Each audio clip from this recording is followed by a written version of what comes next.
Hello friends, welcome back to my channel study for success art. So कैसे हैं आप सभी।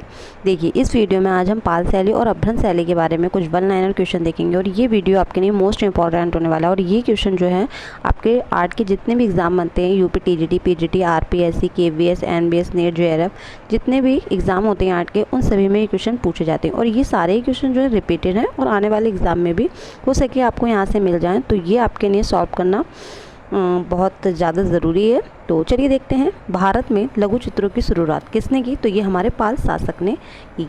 भारतीय लघु चित्रों की परंपरा किस काल से आरंभ हुई। तो पूर्व मध्यकाल प्राकृत से प्रारंभ हुई। भारत में लघु चित्रों का आरंभ किस बौद्ध पांडुलिपि से प्राप्त हुआ है या मिला है। तो आपको प्रज्ञा पारमिता याद रखना है। पाल पोथी चित्रों का समय क्या है, ये इसमें आपसे ये पूछा जाए, पाल शैली का जो समय है वो क्या है, या पाल शैली किस शताब्दी में विकसित हुई। तो आपको 8वीं से 12वीं शताब्दी याद रखना है, ठीक है। और जैन शैली का क्या है, 11 से 15वीं शताब्दी याद रखना है, ठीक है। नेक्स्ट हमारा है कि पाल पोथी चित्रों का प्रारंभ किस शैली में हुआ है। तो ये हमारा पाल शैली में हुआ है। किसने पाल शैली को पूर्वी शैली कहा। तो लामा तारानाथ ने। क्वेश्चन में पूछा है लामा तारानाथ ने पाल शैली को क्या कहा है। तो पूर्वी शैली कहा है। आपको पूरा ही याद रखना है। किसने पाल शैली को पूर्वी शैली कहा, लामा तारानाथ ने। लामा तारानाथ ने पूर्वी शैली किस शैली को कहा है। तो पाल शैली को कहा है। पोथी चित्रों का निर्माण किस राजवंश ने कराया। अभी हम पढ़ चुके हैं, ये पाल राजवंश या पाल शासक ने कराया। पाल पोथी चित्रों के जो 3 मुख्य केंद्र थे, प्रमुख केंद्र थे, वो कौन कौन से थे। बंगाल, बिहार और नेपाल। बंगाल, नेपाल और बिहार। देखिए, अगर आपके 3 ऑप्शन आते हैं कि बंगाल, बिहार, नेपाल, या अहमदाबाद, जैसलमेर, बीजापुर, इस तरीके से आते हैं तो आपको तीनों ही करने हैं। लेकिन अगर ऑप्शन में 3 हो, बंगाल, बिहार, नेपाल, और इनमें से कोई नहीं, तो आपको बंगाल पर जाना है, ठीक है। ताड़पत्र पर बने चित्र किस शैली के हैं। तो ये हमारे पाल शैली के चित्र हैं। पाल शैली के संरक्षक कौन थे। तो पाल शासक थे। तिब्बती इतिहासकार लामा तारानाथ ने किसे पाल शैली का संस्थापक माना है। अब क्वेश्चन में ये भी पूछा जाता है कि लामा तारानाथ कौन थे। तो ये तिब्बती इतिहासकार थे, ठीक है। तिब्बती इतिहासकार थे। कौन थे, लामा तारानाथ थे। अब इन्होंने पाल शैली के संस्थापक किसे माना है। तो इन्होंने धीमान और बितपाल को माना है, ठीक है। और ऐसे ही पूछा जा सकता है कि धीमान व बितपाल किस शैली के कलाकार हैं। तो पाल शैली के कलाकार हैं। पाल वंश की स्थापना किसने की थी। तो गोपाल पाल ने की थी, ठीक है। पाल शैली की स्थापना या कौन थे, पाल शासक ने की थी। पाल शैली की स्थापना पाल शासक ने की थी और पाल वंश की जो स्थापना है वो गोपाल पाल ने की थी। भागलपुर जो कि बिहार में है, उसमें विक्रमशिला महाविद्यालय की स्थापना किसने कराई थी। तो ये धर्मपाल ने करवाई थी, ठीक है। गीत गोविंद के रचयिता जयदेव किसके दरबार में रहते थे। तो आपको ये भी याद रखना है कि गीत गोविंद के रचयिता कौन है, वो जयदेव थे। तो जयदेव किसके दरबार में रहते थे। तो ये लक्ष्मण सेन के दरबार में रहते थे। पाल राजाओं की कांस्य मूर्ति कला का प्रमुख केंद्र कौन था। तो कुकीहार या गया, ठीक है। कुकीहार या गया था। आरंभिक चित्र ग्रंथ किस पर बने हैं। तो ये हमारे तालपत्र पर बने हैं। पाल पोथी चित्र बनाए गए हैं, ये तालपत्रों पर बनाए गए हैं। पाल पोथी के दृष्टांत चित्रों पर किस लिपि में आलेख मिलता है या उल्लेख मिलता है। तो देवनागरी लिपि में मिलता है। बौद्ध ग्रंथ विनय पिटक किस भाषा में लिखा गया है। तो ये पाली भाषा में लिखा गया। अब पूछा जाए कि विनय पिटक जो है वो किस भाषा से लिखा गया, मतलब किसका ग्रंथ है। ये बौद्ध का है, जैन का है। तो आपको ये कौन सा ग्रंथ है, ये बौद्ध ग्रंथ है विनय पिटक। और ये भाषा में कौन से लिखा गया है, पाली भाषा में। पाल चित्रों में किस शैली को अपनाया गया। तो नाग शैली को अपनाया गया, ठीक है।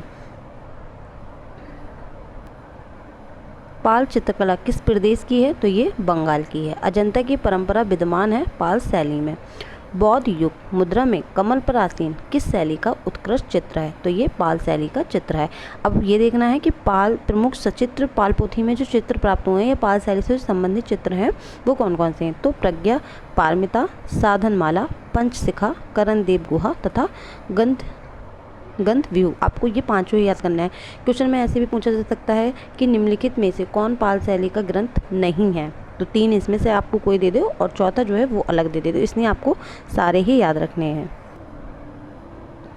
पाल के लघु चित्र इससे संबंधित हैं। तो जैसे मैंने आपको अभी बताया, ये हमारे बौद्ध धर्म से संबंधित हैं। पाल पोथियाँ संबंधित हैं, तो जैसे कि आपको पता है अगर ये बौद्ध धर्म से हैं तो ये महायान धर्म से हैं, ठीक है, महायान बौद्ध धर्म से हैं।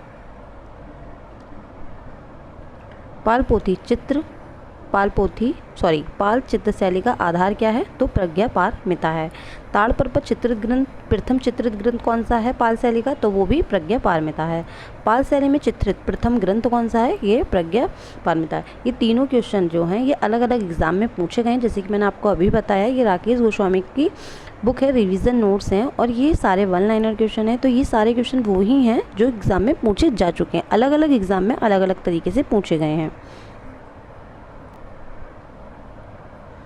महायान बौद्ध ग्रंथ प्रज्ञा पारमिता में कुल कितने श्लोक हैं? तो ये 8000 इसमें श्लोक हैं, ठीक है, 8000 इसमें श्लोक हैं। अभी पूछा जाए प्रज्ञा पारमिता का समय क्या है? तो 100 ईसा पूर्व से 600 ईसा ईस्वी, ठीक है, 100 ईसा पूर्व से 600 ईस्वी। ईसा पूर्व और ईस्वी इन चीज़ दोनों को ही आपको बहुत अच्छे से ध्यान रखना है, क्योंकि उल्टा करके भी पूछ लेंगे। तो आपको 100 ईसा पूर्व से 600 ईस्वी याद रखना है। प्रज्ञा पारमिता का ये समय है, और ये प्रज्ञा पारमिता जो है ये बौद्ध ग्रंथ है, और ये पाल शैली से संबंधित है। प्रज्ञा पारमिता ग्रंथ की रचना किसने की थी? तो ये हमारी नागार्जुन कोंडा ने की थी। पाल युगीन पांडुलिपि चित्र अधिकांश आधारित हैं, तो ये बौद्ध धर्म से आधारित हैं।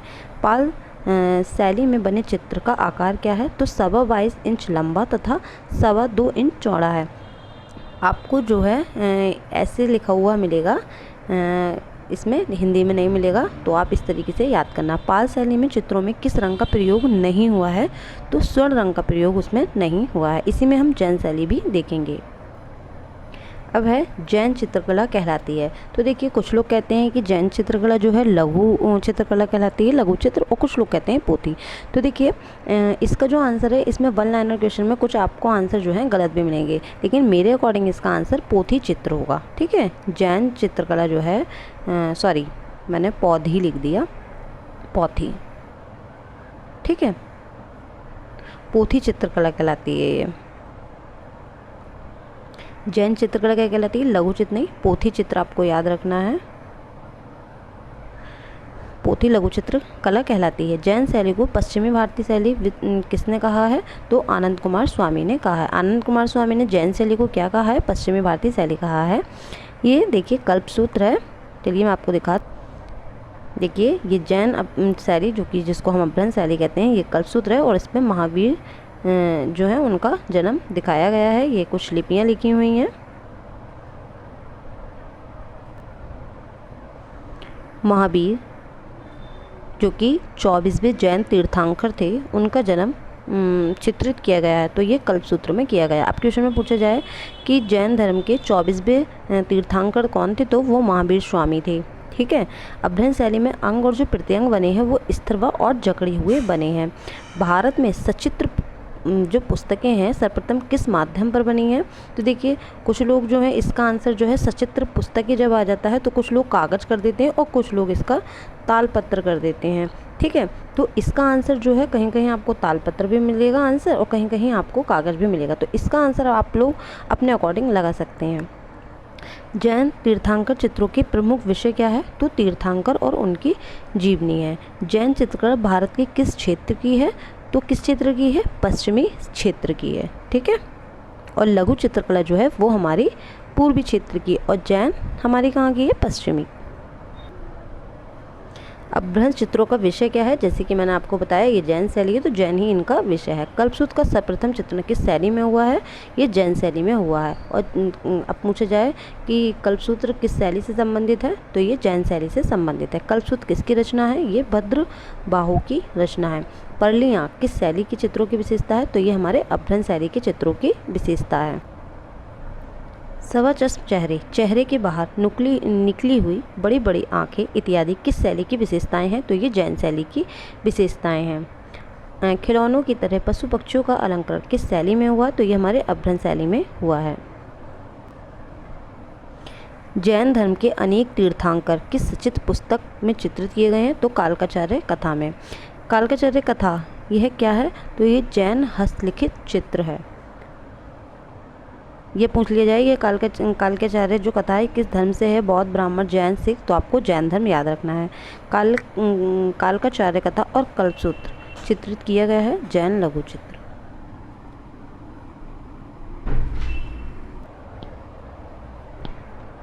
जैन धर्म सर्वप्रथम कागज पर बने 14वीं शताब्दी में। देखिए ये क्वेश्चन भी है, अगर ये पूछा जा रहा है कि जैन चित्र सर्वप्रथम कागज पर कब बने, तो आपको 15वीं शताब्दी याद रखना है। ठीक है, 15वीं शताब्दी। अगर खाली आपको ये पूछा जाए कि कागज पर चित्र कब बने, तो आपको 14वीं शताब्दी याद रखना है। ठीक है, अगर पूछा जाए कागज पर चित्र कब बने, तो आपको 14वीं शताब्दी याद रखना है। और जैन चित्र कागज पर कब बने, तो वो उसके लिए आपको 15वीं शताब्दी याद रखना है। ठीक है, जहाँ जो क्वेश्चन गलत हैं वन लाइनर में वो मैं आपको बताती चलूँगी, तो उसको आप नोट डाउन करते रहिएगा। जैन शैली का प्राचीनतम चित्रित कौन सा है, तो निशिति चूड़ी या निशी चूड़ी इसका जो प्राचीन चित्र है। और पाल शैली का है प्रज्ञा पारमिता। दृष्टि साल का पुरुष चरित्र के रचयिता कौन है, हेमचंद्राचार्य। निशित चूड़ी जो कि जिनदास गृहिणी द्वारा रचित है, का निर्माण किसके समय में हुआ, तो सिद्धराज जयसिंह के समय में हुआ। तो आपको ये भी याद रखना है कि निशित चूड़ी जो वो है क्या ग्रंथ, तो उसके रचयिता कौन है, तो जिनदास गढ़ी द्वारा रचित है। कल्पसूत्र की सबसे उत्तम प्रति कहाँ की है या कहाँ से मिली है, तो आपको जौनपुर याद रखना है। कल्पसूत्र की कौन सी प्रति सर्वश्रेष्ठ है तथा स्वर्ण अक्षरों में लिखी गई है, तो ये जौनपुर के बादशाह हुसैन शाह सरकी के समय में चित्रित हुई है और 1467 के समय की है, जो कि ये बड़ौदा के ज्ञान मंदिर में सुरक्षित है। क्वेश्चन में ऐसे भी पूछा जा सकता है कि कल्पसूत्र की कौन सबसे सर्वश्रेष्ठ जो प्रति है स्वर्ण अक्षरों में जो लिखी गई है वो कहाँ सुरक्षित है, तो बड़ौदा के ज्ञान मंदिर में सुरक्षित है। और कल्पसूत्र की जो सर्वश्रेष्ठ प्रति है वो किस सन में चित्रित की गई थी, तो 1467 में की थी। किसके शासनकाल में की गई थी, तो बादशाह हुसैन शाह के सरकी के शासनकाल में की गई थी। आपको हर तरीके से याद रखना है, क्वेश्चन को कैसे भी घुमा के पूछा जा सकता है। ठीक है, इस समय जौनपुर की तुलना ईरान के किस कला केंद्र से की जाती है, तो सिराज जो है उससे की जाती है। किन ग्रंथों में अभ्रंश शैली के चित्र मिलते हैं, तो पाल गोपाल स्तुति, रति रहस्य, दुर्गा सप्तशती, वसंत विलास, कल्पसूत्र, कालकाचार्य कथा, निशित चूड़ी तथा कथा सरित सागर। वसंत विलास के जो चित्र हैं वो कहाँ पाए जाते हैं, तो ये गुजरात में पाए जाते हैं। ऐसे आपको पूछा जाएगा कि 1451 में लिखी गई वसंत विलास जो है उसकी प्रति जो लिखी गई है, वसंत विलास जो लिखी गई है 1451 में, उसका धरातल क्या है, तो आपको कपड़ा याद रखना है। ठीक है, कपड़ा याद रखना है।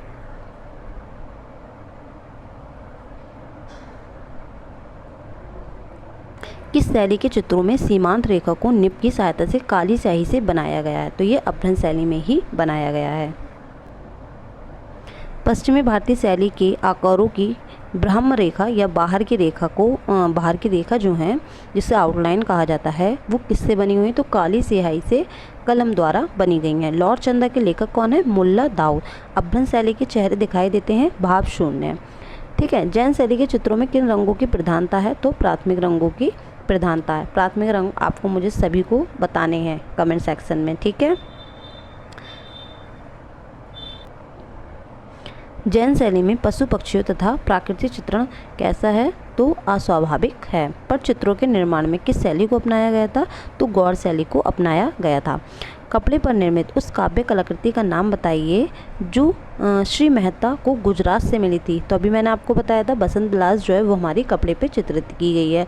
अब ये पूछा जाए कि बसंत विलास का रचना काल क्या है, ये लिपि काल क्या है, तो आपको 1451 याद रखना है। ये जो मैं आपको बता रही हूँ ना, अलग से आप देखना, जो न्यू प्रैक्टिस सेट आया है राकेश गोस्वामी का, उसमें ये सारे क्वेश्चन जो है आपको मल्टीपल चॉइस के रूप में मिलेंगे, तो आपका रिवीजन भी अच्छा हो जाएगा। बसंत विलास में कितने चित्र हैं, तो 79 चित्र हैं। ठीक है, और इसका लिपिकाल क्या है, 1451 आपको याद रखना है। और बसंत विलास चित्रित काय पे है, कपड़े पर चित्रित है। ठीक है, जैन शैली से प्राप्त चौर पंचशिखा के चित्रों में क्या चित्रित है? तो बिल्हण, ये चौर पंचशिखा जो है ये बिल्हण ने लिखी है और इसमें जो चित्रित वो क्या है? चंपावती की प्रणय लीला। ठीक है, तो चौर पंचशिखा लिखी किसने? इसके रचयिता कौन है? बिल्हण है। लेकिन ये पूछा गया कि जैन शैली से प्राप्त जो चौर पंचशिखा है उसके चित्रों में चित्रित क्या किया गया है? तो चंपावती की प्रणय लीला चित्रित की गई है। जैन शैली को अभ्रंश शैली नाम से किस विद्वान ने कहा? तो रायकृष्ण दास ने कहा। आपको ये भी याद रखना है क्योंकि अभ्रंश शैली को ही लोगों ने, जो कलाकार हैं उन्होंने अलग अलग तरीके से पुकारा है, तो आपको सभी को याद रखना है। जैन शैली को अभ्रंश शैली किसने कहा? रायकृष्ण दास ने कहा। पश्चिमी भारतीय शैली किसने कहा? जैन शैली को या अभ्रंश शैली को? आनंद कुमार स्वामी ने कहा। अब हमारे चमन लाल मेहता हैं, उन्होंने अभ्रंश शैली को क्या कहा? गुजरात शैली कहा। पर्सी ब्राउन ने अभ्रंश शैली को जैन शैली कहा और मोतीचंद और राय कृष्णदास ने इसको अभ्रंश शैली कहा। ठीक है, किसको? जैन शैली को। जैन शैली के चित्रों का धरातल क्या है? तो ताड़पत्र। एक चीज़ आपको और याद रखना है, अगर ऑप्शन में ये आए कि मतलब जो जैन चित्र हैं वो आपको कपड़े पे भी मिलेंगे, कागज़ पे भी मिलेंगे, ताड़पत्र पे भी मिलेंगे। अगर क्वेश्चन में सारे आए और उपयुक्त सभी भी ऑप्शन आए तो आपको उपयुक्त सभी पर जाना है। ठीक है, पाक शास्त्र का ग्रंथ न्यामतनामा ये किसके राज्यकाल में लिखा गया? तो गयासुद्दीन खिलजी के शासनकाल में लिखा गया। तो आपसे ये भी पूछा जा सकता है न्यामतनामा किससे संबंधित है? पाक शास्त्र से संबंधित है। जैन शैली का आरंभ एवं विकास क्या है? जैसे कि मैंने आपको अभी बताया 1100 ईस्वी से 1500 ईस्वी तक आपको याद रखना है। और पाल शैली का क्या है? 8वीं से 12वीं। ठीक है, 8वीं से 12वीं शताब्दी आपको याद रखना है। जैन शैली की खोज किसने की थी? तो डॉक्टर आनंद कुमार स्वामी ने की थी। सन 1924 में बर्लिन म्यूजियम जर्मनी में कल्पसूत्र की सचित प्रति किसने खोजी थी? तो आनंद कुमार स्वामी ने खोजी थी। अब क्वेश्चन में ये पूछा जाए कि आनंद कुमार स्वामी ने कल्पसूत्र की जो प्रति है वो किस सन में खोजी थी? तो 1924 में खोजी थी। ठीक है, गीत गोविंद और कल्पसूत्र किस धर्म से संबंधित है? तो ये जैन धर्म से संबंधित है। रति रहस्य एवं कामसूत्र ग्रंथों पर आधारित चित्र किस शैली में सर्वप्रथम बनाए गए? तो ये जैन शैली में बनाए गए। तो फ्रेंड, ये थी आज की आपके लिए जो जैन शैली और पाल शैली से जितने भी क्वेश्चन बनते हैं। तो अगर आपको ये फ्रेंड वीडियो पसंद आई हो तो इस वीडियो को लाइक कीजिए, शेयर कीजिए और कमेंट सेक्शन में जो मैंने आपको बताया उसका आंसर मुझे दीजिए। ठीक है, तो चलिए मिलते हैं नेक्स्ट वीडियो में। तब तक के लिए जय हिंद, जय भारत। और आपको नेक्स्ट वीडियो किस टॉपिक पे चाहिए वो भी मुझे कमेंट सेक्शन में बताइएगा।